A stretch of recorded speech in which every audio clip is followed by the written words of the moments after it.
I'm staying home to protect those I work with. Every year, the flu causes over 18,000 hospitalisations and more than 3,000 deaths in Australia.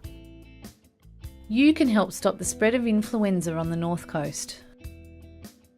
Germs spread easily. Always carry tissues and use them to catch your cough or sneeze. Throw your tissues in the bin straight away.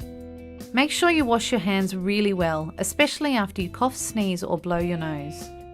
The flu, it's not just about you. Visit healthynorthcoast.org.au to stop flu.